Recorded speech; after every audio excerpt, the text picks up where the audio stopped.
होगी, इससे हम आगे कंटिन्यू करेंगे। आज प्रकरण 18वां है, एक मुस्लिम चमत्कार प्रदर्शन। जहाँ योगानंद जी अपने बारे में बता रहे हैं। कई वर्ष पहले ठीक इसी कमरे में मैं जहाँ तुम अभी रहते हो, एक मुस्लिम चमत्कार प्रदर्शन ने मेरे समक्ष 4 चमत्कार दिखाए थे।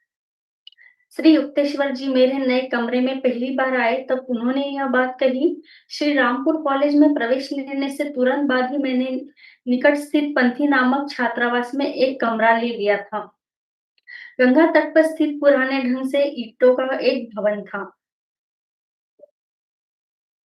यह कैसा संयोग है गुरुदेव? क्या ये नव श्रृंगारित दीवारें स्मृतियों को अपने में छिपाए इतनी पुरातन हैं? अपने सीधे साधे तरीके से सजाए नए कमरे में मैंने एक कौतूहल के साथ दृष्टि दौड़ाई।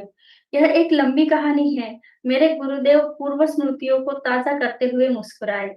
उस फकीर का नाम अफजल खान था। एक हिंदू योगी के साथ अनायास भेंट हो जाने के फलस्वरूप उसे असाधारण सिद्धियां मिल गई थी। बेटा, मुझे बहुत प्यास लग रही है, थोड़ा पानी पिला दो। अफजल के बचपन में पूर्वी बंगाल के एक छोटे से गांव में एक दिन एक धूल-धूसरित सन्यासी ने उस पे याचना की। बाबा जी, मैं तो मुसलमान हूँ, आप हिंदू होकर मेरे हाथ का पानी कैसे पिएंगे? मैं तुम्हारी असत्यशीलता से प्रसन्न हूँ बेटा। मैं जाति भेदभाव और छुआछूत के अधर्मपूर्ण नियमों का पालन नहीं करता। जाओ जल्दी से पानी लेकर आओ। अफजल की श्रद्धापूर्ण आज्ञाकारिता से प्रसन्न होकर सन्यासी ने प्रेम भरी दृष्टि से उसकी ओर देखा। तुम्हारे पिछले जन्मों के कर्म बहुत अच्छे हैं, उसने विचार मग्न होकर कहा। मैं तुम्हें एक योग प्रक्रिया सिखा रहा हूँ, जिसके द्वारा अदृश्य लोगों में एक लोक पर तुम्हारी सत्ता स्थापित हो जाएगी। उससे तुम्हें जो महान शक्तियां प्राप्त होगी, उनका उपयोग केवल अच्छे उद्देश्यों के लिए करना। स्वार्थ के लिए उन्हें कभी प्रयुक्त मत करना। परंतु अफ़सोस मैं देख रहा हूँ कि पूर्व जन्म की विध्वंसक प्रवृत्तियों के कुछ बीज अभी तुम में हैं। उन्हें अब नए बुरे कर्मों से पूर्व कर्मों विध्वंसक प्रवृत्ति से कुछ बीज अभी तुम में है, उन्हें अब नए बुरे कर्मों से सींच कर अंकुरित मत करना। तुम्हारे गत कर्म इस प्रकार उलझे हुए हैं कि तुम्हें अपने इस जीवन का उपयोग अपनी योगिक उपलब्धियों और अपनी यौगिक उपलब्धियों को उच्चतम लोक हितैषी लक्ष्यों को प्राप्त करने में ही करना चाहिए। विस्मयचकित बालक को एक जटिल प्रक्रिया समझ देने के बाद महात्मा अंतर्धान हो गए। अफजल ने 20 वर्षों तक निष्ठापूर्वक उस यौगिक प्रक्रिया का अभ्यास किया। उसके चमत्कारी कृत्यों की ख्याति फैलने लगी। मालूम होता है इसके साथ सदैव कोई अदृश्य आत्मा रहती थी। जिसे वह हज़रत कहकर पुकारा करता था। वह अदृश्य अस्तित्व अफ़ज़ल की छोटी से छोटी इच्छा को भी पूर्ण करने में समर्थ था। अपने गुरु की चेतावनी को भूलकर अफ़ज़ल ने अपनी शक्तियों का दुरुपयोग करना चालू किया। इन कारनामों से हाहाकार मच गया। बंगाल के जौहरी और टिकट बेचने वाले बाबू व्याकुल हो उठे। अफ़ज़ल को पकड़ने की ताकत में रहने वाले पुलिस वाले असहायक हो गए क्योंकि उसे दोषी ठहराने की क्षमता रखने वाले प्रमाण को यह केवल एक कहकर अदृश्य कर सकता था। हज़रत इसे हटा दो। श्री युक्तेश्वर जी उठकर मेरे कमरे के बाहर बनी एक बालकनी में जा खड़े हुए, जहाँ से एक गंगा का दृश्य दिखता था। अफ़ज़ल के कुछ और विस्मयकारी कारनामों को सुनने की उत्कंठा से मैं भी उनके पीछे-पीछे चला गया। यह पंक्ति भवन पहले मेरे एक मित्र का था, जिसकी अफ़ज़ल से पहचान हो गई और उसने उसे कहा यहाँ बुला बुला लिया। मेरे मित्र ने लगभग 20 एक पड़ोसियों को बुला लिया, जिसमें मैं भी था। उस समय एक नवयुवक मात्र था और इस सर्वविदित फकीर के प्रति मेरे मन में रोचक जिज्ञासा जाग उठी थी।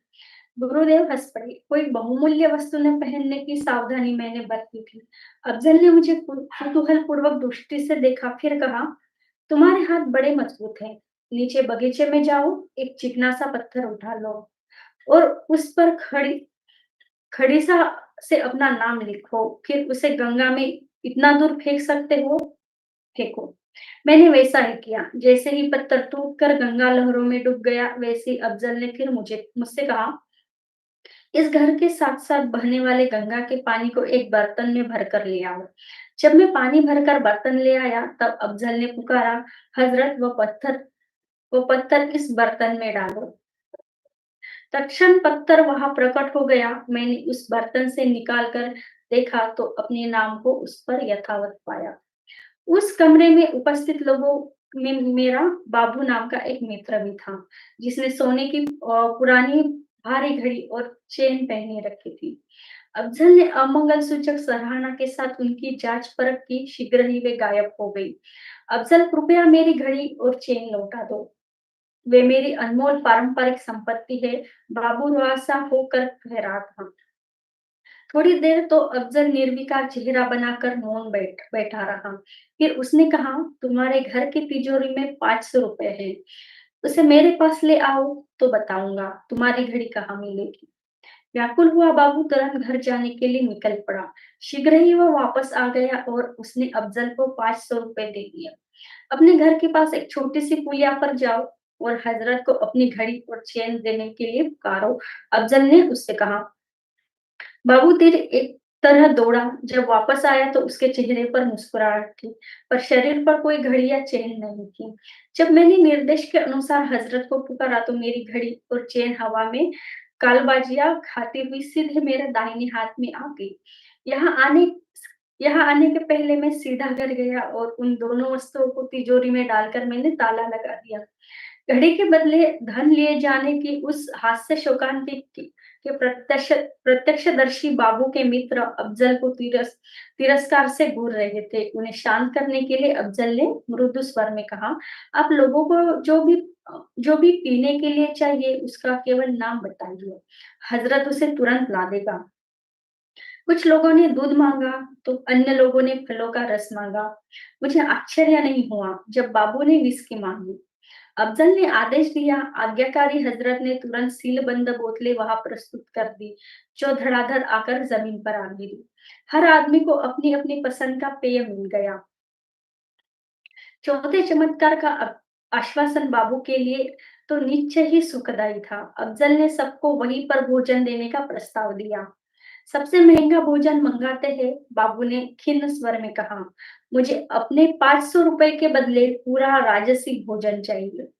सब व्यंजन सोने की थालियों में परोसो होने चाहिए। जैसे ही सब लोगों ने अपनी अपनी पसंद बता दी, अफजल ने तत्पर हजरत को आदेश दे दिया। बर्तनों की खनखनाहट सुनाई दी।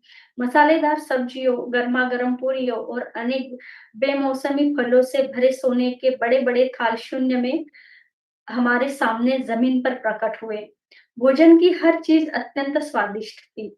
1 घंटे तक खाना पीना चलने के बाद हम लोग कमरे से बाहर जाने लगे।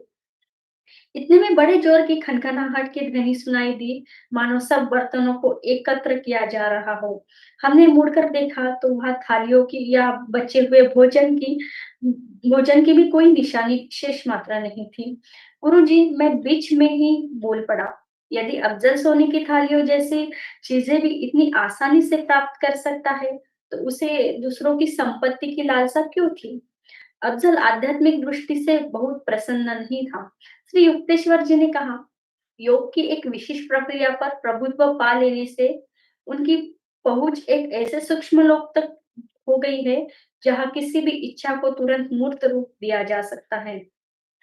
हजरत जो उस सूक्ष्म लोक का एक सूक्ष्म लोक का एक जीव था, की सहायता से अफजल अपनी बलवंत इच्छा शक्ति के द्वारा सूक्ष्म ऊर्जा से किसी भी वस्तु के अणुओं को खींचकर उस वस्तु को प्रकट कर सकता था। परंतु इस प्रकार सूक्ष्म शक्ति को मूर्त रूप देकर तैयार की गई वस्तुओं की रचना ही ऐसे होती है कि थोड़े समय के लिए ही अस्तित्व में रह सकती है। अफजल को अभी भी इस जगत की संपत्ति की तृष्णा थी, जिसे कमाने के लिए अधिक मेहनत तो करनी पड़ती है, पर जो अधिक टिकाऊ भी नहीं होता है। मैं हंस पड़ा। वह भी तो कभी-कभी अनोखे ढंग से गायब हो जाती है। अफजल ईश्वर प्राप्त संत नहीं था। गुरुदेव आगे कहते गए, स्थायी और कल्याणप्रद प्रकार के चमत्कार केवल सच्चे संत ही कर सकते हैं, क्योंकि वे सर्वशक्तिमान जगत सृष्टा के साथ एकात्मता प्राप्त कर चुके होते हैं। अफजल केवल एक साधारण मनुष्य था, जिसे एक सूक्ष्म लोक में प्रवेश करने की असाधारण शक्ति प्राप्त थी, जहां मर से मानव मृत्यु के मृत्यु के पहले प्रवेश नहीं कर सकते। अब मेरी समझ में आ गया है कि गुरुजी परलोक में काफ़ी मोहक आकर्षण जान पड़ते हैं। गुरुदेव इससे सहमत हो गए। मैंने उस दिन के बाद अफ़ज़ल को फिर कभी नहीं देखा। परंतु कुछ वर्षों के बाद बाबू एक दिन मेरे घर समाचार पत्र में छपी अफ़ज़ल की खुली स्वीकारोक्ति का विवरण दिखाने आया। मैंने उसे बचपन में हिंदू गुरु से दीक्षा मिलने की जो बात अभी-अभी बताई थी, उसकी जानकारी मुझे उसी विवरण से श्री युक्तेश्वर जी को याद याद था। उसके अनुसार उस प्रकाशित विवरण के अंतिम भाग का सारांश इस प्रकार था। मैं अफ़ज़ल खान पश्चाताप के रूप में मैं और अलौकिक शक्तियाँ प्राप्त करने के इच्छुकों को सावधान करने के लिए यह सब लिख रहा हूँ। भगवान और मेरे गुरु की कृपा कृपा से मुझे जो अद्भुत क्षमताएँ प्राप्त हुई थी, उनका मैं कई वर्षों से दुरुपयोग करता आ रहा था। अहंकार के मद में चूर होकर मेरे समझ में आने लगा था कि मैं नैतिकता के सामान्य नियमों से परे हूँ। आखिर मेरे न्याय का दिन भी आ गया। हाल ही में मैं कोलकाता के बाहर सड़क पर मेरी एक बूढ़े आदमी से मुलाकात हुई। वह दर्द के कारण लंगड़ाता हुआ चल रहा था। उसके हाथ में सोने जैसी कोई वस्तु चमक रही थी। मेरे मन में लालच पैदा हो गया और मैंने उससे कहा, "मैं महान फ़कीर अफ़ज़ल खान हूँ, तुम्हारे हाथ में क्या है?" यह सोने का गोला संसार में मेरी एकमात्र संपत्ति है। एक फ़कीर के लिए यह बेकार है। मेरी आपसे प्रार्थना है महोदय, मेरा यह लंगड़ाना ठीक कर दीजिए। मैंने उस गोले का स्पर्श किया और कोई उत्तर दिए बिना आगे बढ़ गया। वह बूढ़ा लंगड़ाते-लंगड़ाते मेरे पीछे आने लगा। अचानक वह शोर मचाने लग गया। मेरा सोना गायब हो गया। अब मैंने उसकी ओर कोई ध्यान नहीं दिया। तब वह अचानक बुलंद आवाज़ में बात करने करने लगा, जो उसके जीर्ण-शीर्ण शरीर से निकलती बड़ी ही अजब-गजब लग रही थी। क्या तुमने मुझे पहचाना नहीं? मैं अवाक रह गया। इतनी देर बाद इस बात के ध्यान में आते ही मैं स्तब्ध रह गया कि वह दुर्बल लगने वाला लंगड़ा बूढ़ा कोई और नहीं, महान संत थे जिन्होंने कई वर्ष पहले मुझे योग की दीक्षा दी थी। वे सीधे खड़े हो गए। उनका शरीर एक क्षण में मजबूत और जवान हो गया। मेरे गुरु की आँखों से अंगारे बरस रहे थे, तो मैं स्वयं अपनी आँखों से देख रहा हूँ कि तुम अपनी शक्तियों का उपयोग दुःख पीड़ित मानव जाति की सहायता के लिए नहीं, बल्कि एक घटिया चोर की तरह उसे लूटने के लिए करते हो। मैं तुम्हारी सारी शक्तियाँ वापस कर लेता हूँ। हज़रत अब तुमसे मुक्त हो गया। अब तुम बंगाल के आतंक बनकर ही नहीं रहोगे। मैंने बेहद दर्द भरी आवाज़ में हज़रत को बार-बार पुकारा। यह पहला मौका था जब वह मेरी अंतर्दृष्टि के सामने प्रकट नहीं हुआ। लेकिन मेरी बुद्धि पर एक बड़ा काला पर्दा अचानक हट गया। मैंने साफ देखा कि मेरी ज़िंदगी कितनी निंदनीय हो गई थी। मैं सुबकते हुए गुरुजी के चरणों में गिर पड़ा। मैंने कहा, "मेरे पूज्य गुरुदेव, मेरी लंबी नींद को तोड़ने के लिए आप आए, इसलिए मैं आपका शुक्रगुज़ार हूँ। मैं आपसे वादा करता हूँ कि मैं अपनी सारी सांसारिक महत्वाकांक्षाओं को त्याग कर भगवान का ध्यान करने के लिए पर्वतों में चला जाऊँगा और आशा करता हूँ कि इससे मेरे पाप भरे अतीत का प्रायश्चित्त हो जाएगा।" मेरे गुरु चुपचाप खड़े सहानुभूतिपूर्वक मुझे देखते रह गए। आखिर उन्होंने कहा, मैं तुम्हारे हृदय की सच्चाई को देख रहा हूँ। शुरुआत के वर्ष में तुमने जो कठोर आज्ञा का पालन किया और आज जिस सच्चे प्रायश्चित की आग जो तुम में जल रहे हो, उसके लिए मैं तुम्हें एक वर देता हूँ।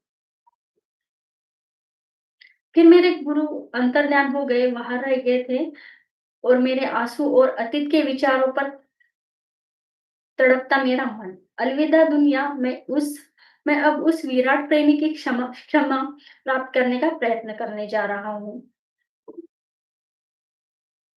बस आज के लिए इतना ही। सभी का बहुत-बहुत धन्यवाद। Thank you so much. तो आज का सेशन यहीं समाप्त